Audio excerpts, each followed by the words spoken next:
जुआ अड्डा उपरे चढ़ो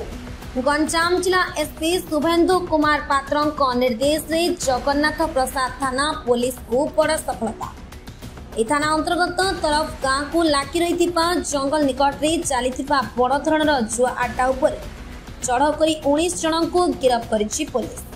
सेमानंकठरू 4,04,340 टंका जबत करने सह 2टी कार 5टी बाइक 19टी मोबाइल जबत होइछि। पाल टाणी विलंबित राति चली जुआ खेल गंजाम एसपी निर्देश प्रकार भजनगर एसडीपीओ डॉक्टर दीपक कुमार मिश्र नेतृत्व में पुलिस टी यह चढ़ाऊ करते बोली एसडीपीओ श्री मिश्र प्रतिक्रिया रखिछन।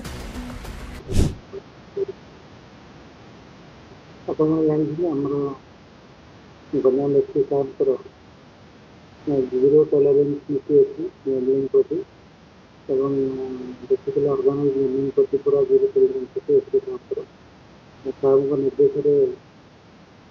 गत काली राति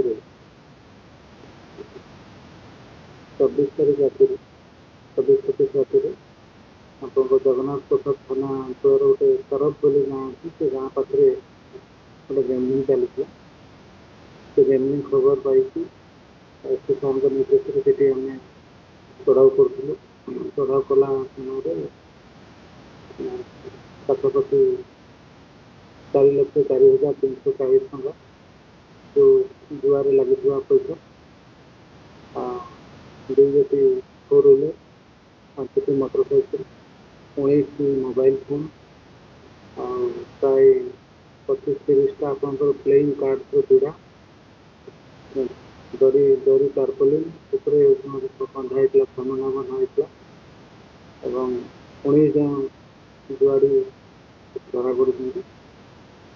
यह संक्रांत जगन्नाथपुर जगन्नाथ प्रसाद थाना गोटे मकदमा रुजु रही तदंत चली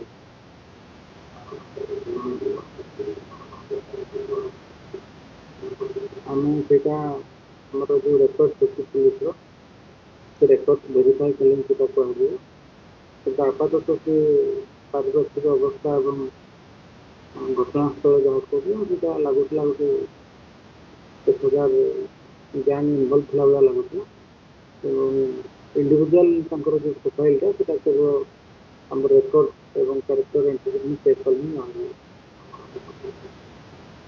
गाड़ी जगत कहले 2टा 4 व्हीलर 5टा मोटरसाइकिल तो आज पर आईन जहाँ इंटरप्रिटेशन अच्छी से हिसाब से कर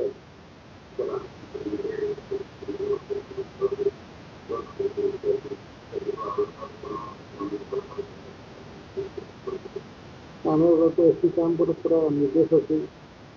जुआ प्रति जीरो टॉलरेंस नीति रखा कारण यहाँ गोटे सोशल अफेन्स को लीड करे डोमेस्टिक वायलेंस कथा कहते कि